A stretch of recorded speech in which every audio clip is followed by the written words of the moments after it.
జై శ్రీరామ్ తెలంగాణ. నిన్న మొన్నటిదాకా ఢిల్లీ ఎలక్షన్లలో జర బిజీగా ఉంటుంది. నిన్న ఇక ఆదివారం తెలంగాణలో ఎవరు నడుచుకుంటుండ్రు ఏంది కథ జర దృష్టి పెడితే ఈ కాస్ట్ సెన్సస్ పంచాయతీ ఎక్కువైంది తెలంగాణలో. అసలు ఏం చేసిండు ఈ రేవంత్ నా మిత్రుడు ఏం చేసిండు అని అసలు కాస్ట్ సెన్సస్ ఏంది అని తెప్పిస్తే ఇది 7వ తారీఖు హిందూ దినపత్రిక, మంచి దినపత్రికనే. ఫిబ్రవరి 6వ తారీఖు రేవంత్ రెడ్డి గారు అసెంబ్లీలో మాట్లాడినే ఉన్నట్టు చెప్పాడు. ఇందులో సరే ఎవరు BC, SC, ST, forward community and Muslim మైనారిటీలు సంఖ్యలు చెప్పిండు, పర్సంటేజీలు చెప్పిండు. క్రిస్టియన్లు లేరు మన తెలంగాణలో రేవంత్ రెడ్డి లెక్క ప్రకారం. మరి ఇదేందో ఆయనే చెప్పాలి. ఒకటి, సో 3,54,75,554 పాపులేషన్ అన్నట్టు ముఖ్యమంత్రి గారు చెప్పారు. ఇది నేను చెప్పింది కాదు, వాళ్ళు చెప్పింది కాదు, రేవంత్ అసెంబ్లీలో మాట్లాడిందంట, హిందూ దినపత్రిక చేసి. సరే, నేను ఇంకా మా వాళ్ళకి ఫోన్ చేసి మా వానికి చెప్పి అసలు తెలంగాణలో ఎలక్టోరల్ రోల్ ఎంతున్నది ఎలక్షన్ కమిషన్ వెబ్సైట్లకి వెళ్ళి తీయండి అంటే ఈ 33 జిల్లాలు అసెంబ్లీ నియోజకవర్గాల వారీగా ఇచ్చిండ్రు సంఖ్య. లేటెస్ట్ 3,27,27,925 ఓటర్లు.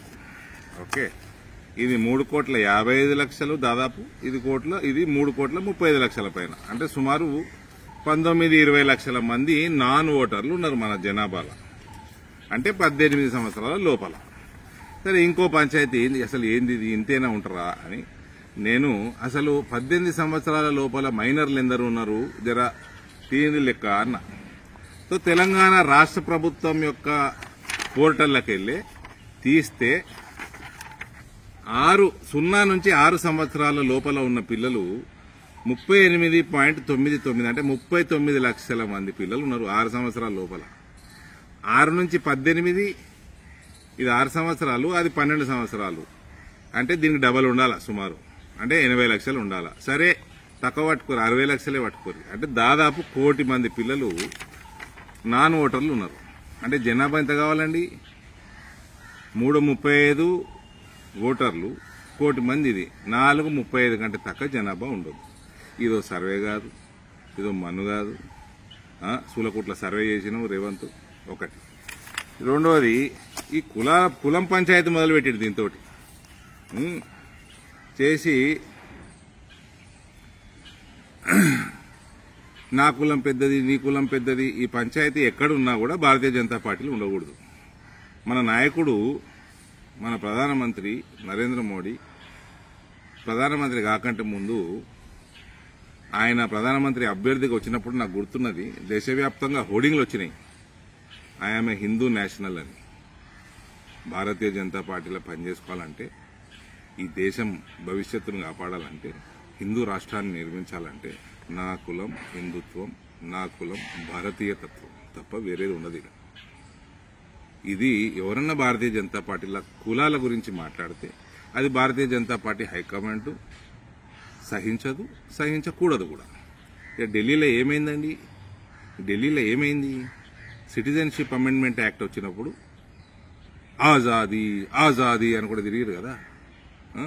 వాళ్ళందరినీ హిందువులందరూ ఒక్కటై దౌడ మీద ఒకటి వీక్తే దౌడ పనులన్నిటికీ ఆజాదీ వచ్చింది. అందులో కేజ్రీవాల్ గాని పనులు ఉన్నాయి, సిసోడియా గాని పనులు కూడా ఉన్నాయి. అందులో దౌడ పనులు. కేసీఆర్ కులం చాలా పెద్దదని ముఖ్యమంత్రి అయిందండి. కేసీఆర్ కులం సంఖ్య ఎంత అండి? 1% ఉంటుంది, కొద్దిగా అటు ఇటు ఉంటుంది. ఆయన ముఖ్యమంత్రి అందుకే అయిందండి, కులం పెద్దదని అయిందా? తెలంగాణ రాష్ట్రం కోసం కొట్లాడిండని కేసీఆర్ని ముఖ్యమంత్రి చేసారు, ఆయన కోట్లు వేసారు. 10 సంవత్సరాల తర్వాత ఈ కేసీఆర్ దిక్కుమాల గుణం ఉన్నది, కేసీఆర్ కంటే కేసీఆర్ పోరగాన్లది ఇంకా దరిద్రపు గుణం ఉన్నదని ఓడగొట్టి.